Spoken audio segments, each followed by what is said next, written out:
This is Trinidad and Tobago, a twin island republic located at the southern end of the Caribbean.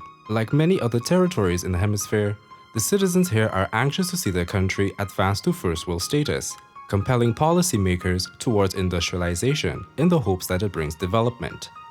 Every day, new industries and businesses are established, products manufactured, and buildings constructed. Everywhere you look, you can see the signs of industrialization and development, but there is only one problem. This land was once a mangrove swamp. These mountains were once covered with trees. Waters and lands that were once pristine are now polluted. This transformation has put the business community and environmentalists at odds with each other.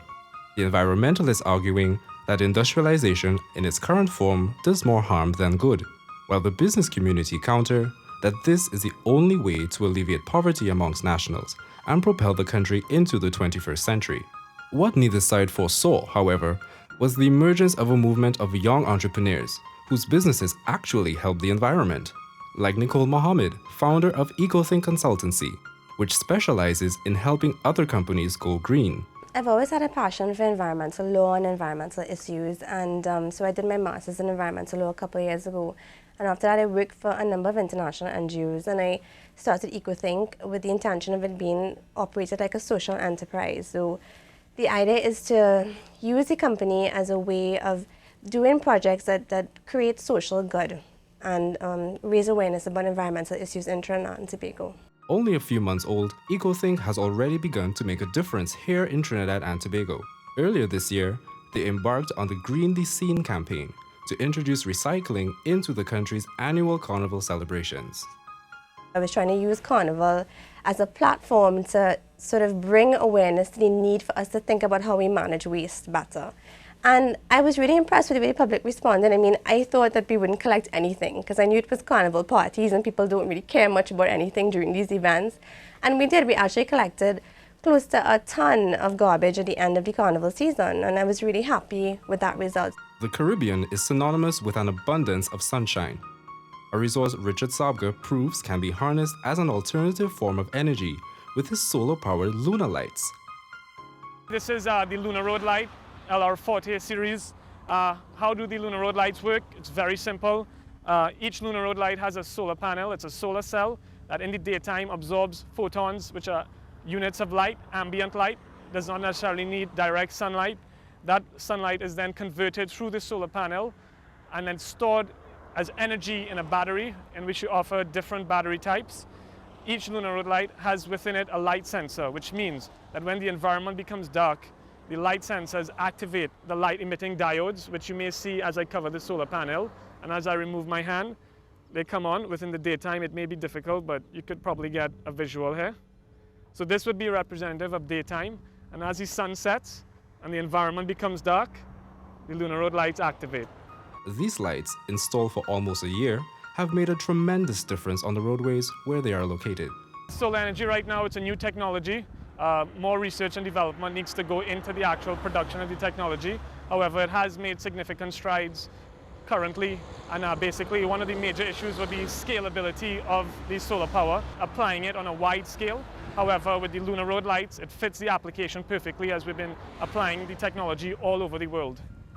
Richard is not the only entrepreneur concerned with the situation on the roadway. Jason Gooding, having noticed daily gridlock traffic and the subsequent increase in levels of carbon monoxide, established his bicycle courier service to transport packages in and around the capital.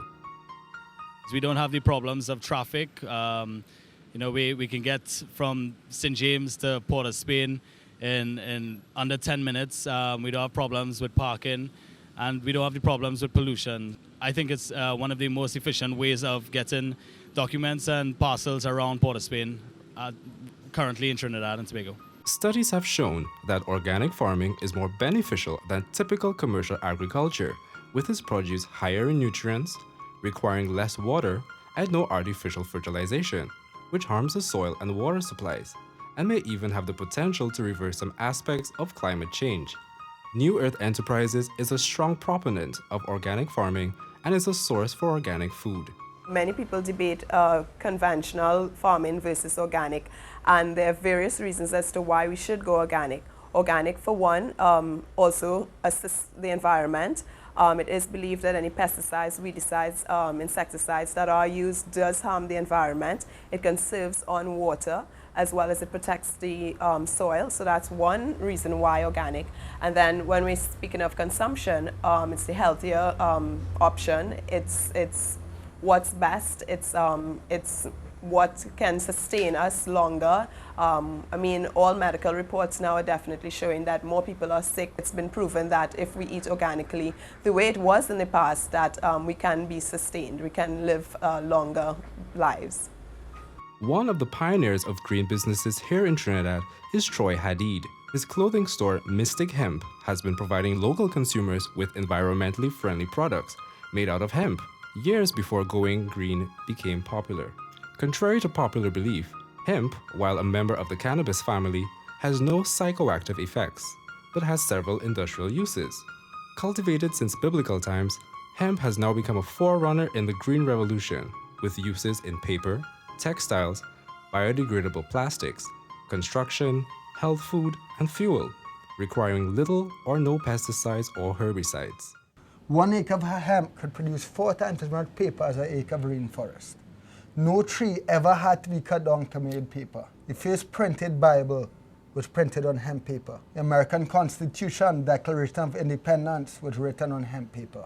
This hemp paper lasts 100 times longer and is almost 100 times stronger than normal paper made from trees. No chemicals, no fertilizers. Secondly, we'll come to fabric.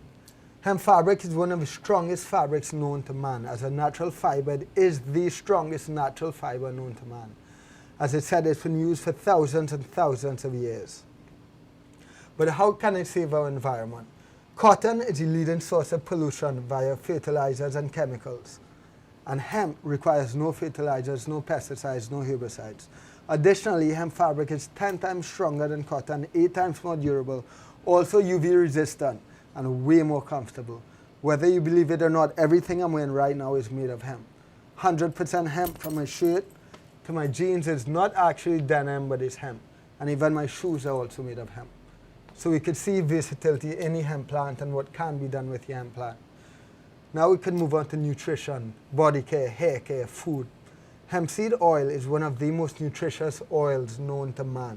It has the most balanced and highest content of essential fatty acids, omega-3, 6, and 9, known to man. At one point in Egypt and Asia, it was known as famine food. During times of famine, they would only eat the hemp seed-derived products to get all nutrition, vitamins, and minerals that they needed to maintain healthy human life.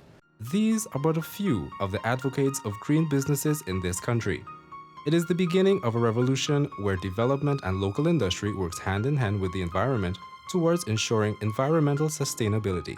The numbers, however, are still small in comparison to other countries, as many are yet to embrace conservationist attitudes. We are lacking our programs. We have programs there, but it's just a niche of people that do know about it. And it's just a small amount, even though you find more and more people want to be involved in recyclable programs, etc. But the availability still isn't there. There still isn't that opportunity of actually having recyclable bins available, the quantity at least of how people would want to participate. They need to raise awareness among their employees about issues like climate change and energy use. So something simple like asking all employees to take their screens off before they go home, or maybe making sure that the lights come off at night. Participating in events that will raise awareness among employees, and they may start doing things like that at home as well. I mean, and there's also opportunities to recycle and to create maybe voluntary groups among employees to do things like beach cleanups and community activities that will allow them to build this awareness among their employees. There are over 60 countries internationally that still grow industrial hemp and have laws against marijuana. So this whole marijuana hemp thing is really not a viable excuse. Fact is that this plant can help us save our environment. It can make a massive impact on our green societies and our green living. It can make over 50,000 products more environmentally friendly. And it can make your life more environmentally friendly. So it's really up to our heads of state. We have to go back to harvesting industrial hemp. And it's really up to them as far as hemp is concerned.